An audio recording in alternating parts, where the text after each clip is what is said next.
Hi, welcome to the channel. Today we're going to tell the story about a bumblebee that I rescued from a very wet place. It ended up in our rain gauge for some reason.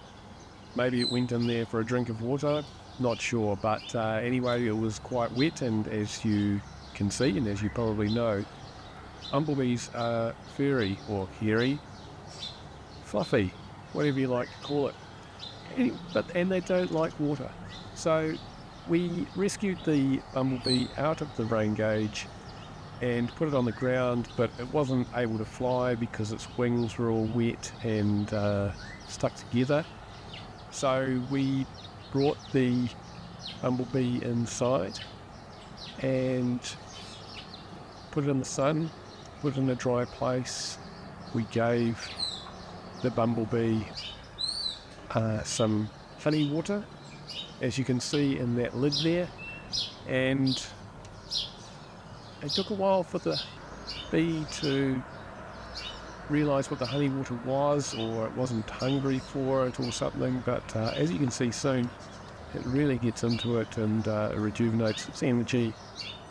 And yeah, I just hope you enjoy this video.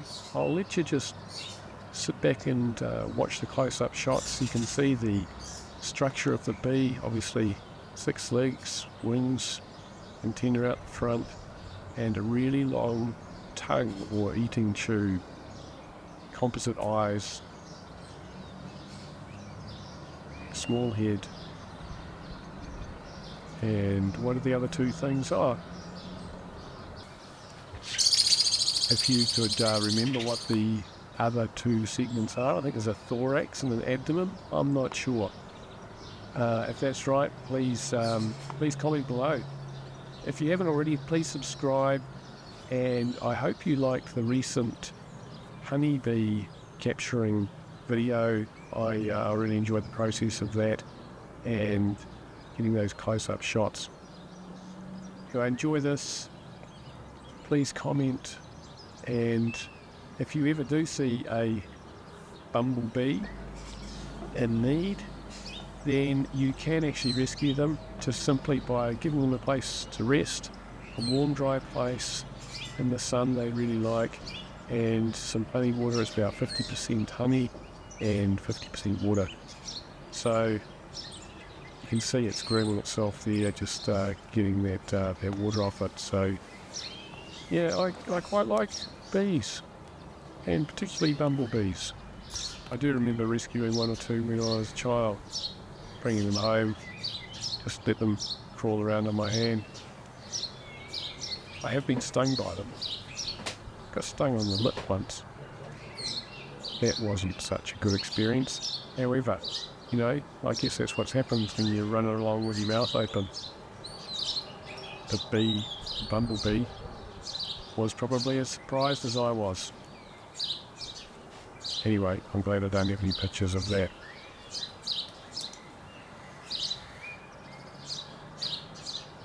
So just sit back and relax, grab yourself a cup of tea or coffee or anything else you'd like to drink, and I'll put a little music on and you can just sit back and enjoy, watch the process. Thanks again, and we'll talk later. Cheers.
I hope you enjoyed that song or piece of music, which obviously is The Flight of the Bumblebee. It's in the public domain now, so I can use that with credit. So link in the description. Have another audio track coming up shortly, and that's another Flight of the Bumblebee, but an adaptation of it. So I'm sure you should be looking forward to hearing that. Hey, but just while we're watching the bumblebee drying out, let's just look at some bumblebee facts. And fact one is that in New Zealand there are 4 species. The males cannot sting. They don't produce honey, well, not as in a commercial amount. They can produce some honey to sustain themselves over winter. And normally they, in New Zealand at least, they have small burrows, which are their hives, just under the ground in a dry place, usually in a kind of a small bank or something like that. They can beat their wings up to 200 times per second. Now that is the proboscis, that it's sucking up the honey water. So I'll just look up what the name of that is, just so that we've got a clear picture of everything there. Should get our facts right. Well, I've just checked my facts, and the bumblebee does in fact have a tongue. So that is its tongue that's kind of almost furry at the end. You can see from that image there that it's licking up and sucking up the honey water. So bumblebees are great pollinators. Apparently they can pollinate up to 450 flowers in an hour. New Zealand actually exports honeybees. One of my uncles, Nelson Pomeroy, was actually a researcher and made a career from bumblebees, and he had quite a lot to do with the Zonda bumblebee hives. So I don't know too much more about that. He did write a book. So if you're interested in more information about his story, then I suggest you get his book. That's Nelson Pomeroy. I'm not sure of the name of the book. I don't think he's written too many books, so anyway, like I said before, I think there's 4 species of bumblebee in New Zealand. Quite a few more than that worldwide. The largest bumblebee in the world is from South Africa. It's kind of orange. It's not black and yellow like those traditional bumblebees that we all know and love. Anyway, just like I said before, just sit back and watch.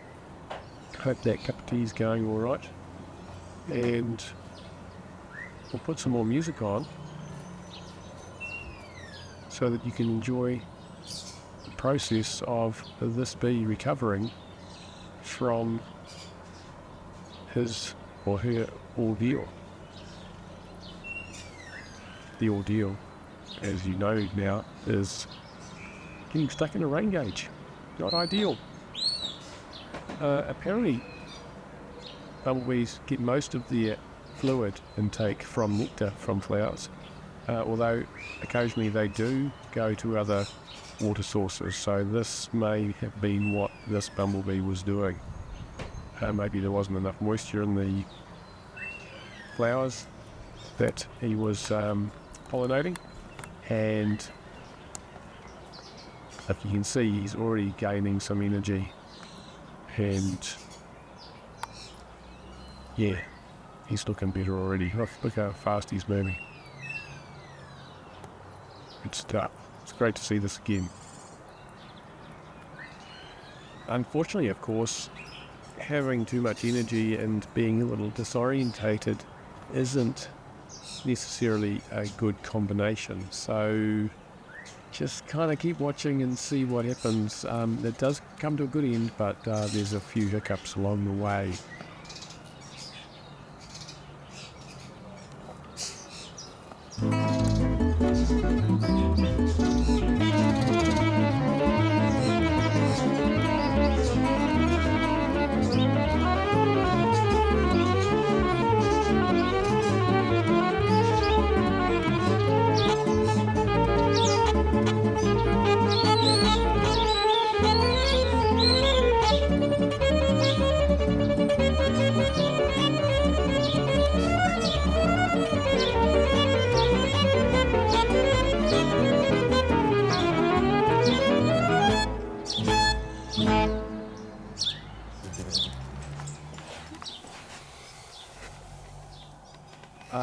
that's not ideal.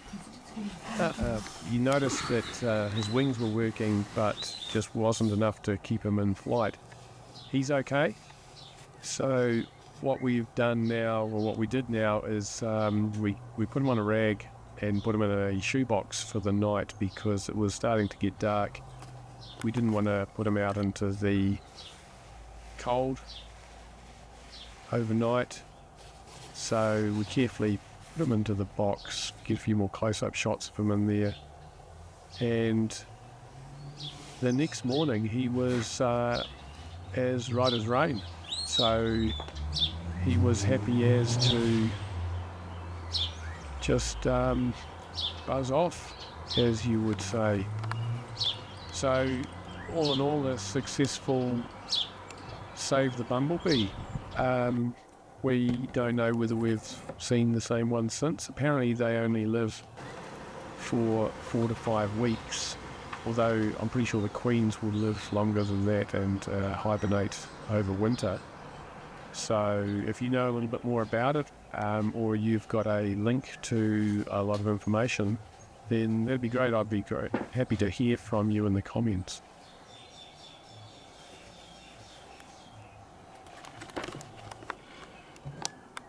Here he is, he's in the box. The light's not very good now, as you can see. He wants to get out. Wants to go and visit home, as you would.